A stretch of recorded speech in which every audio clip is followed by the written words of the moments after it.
ক্যাম timing করার জন্য প্রথমে আপনাকে যে কাজটি করতে হবে, ক্যামটিকে লুজ দিয়ে নিতে হবে। ক্যামটিকে সম্পূর্ণভাবে লুজ দিয়ে নেবেন।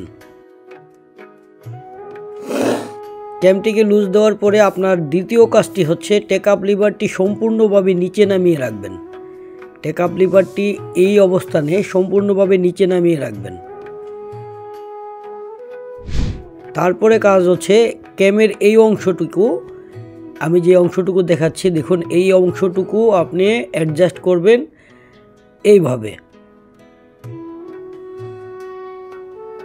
এইভাবে ক্যামটিকে আপনি অ্যাডজাস্ট করবেন।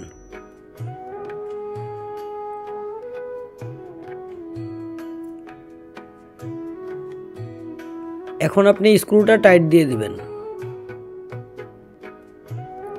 সাবধানে স্ক্রুটা টাইট দিয়ে দিবেন। চেক করে নেবেন ক্যামের সাথে টাচ করে কিনা। যদি সব কিছু ঠিক থাকে আপনি ফাইনাল স্ক্রুটা টাইট দিয়ে দিবেন।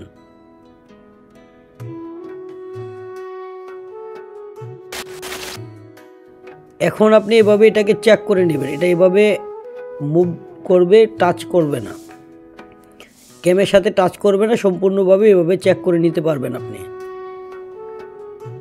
এটা যদি ঠিক থাকে তাহলে আপনার ক্যাম টাইমিং কমপ্লিট। এখন আমরা মেশিনটি সুইং করে চেক করতেছি আমার থ্রেড কাটিং ঠিক আছে কিনা। থ্রেড কাটিং ঠিক আছে। এভাবে যদি আপনি ক্যাম টাইমিং করেন তাহলে খুব সহজেই ক্যাম টাইমিং করতে পারবেন। ভিডিওটা দেখার জন্য অসংখ্য ধন্যবাদ। আল্লাহ সবাইকে ভালো রাখুন। আসসালামু আলাইকুম।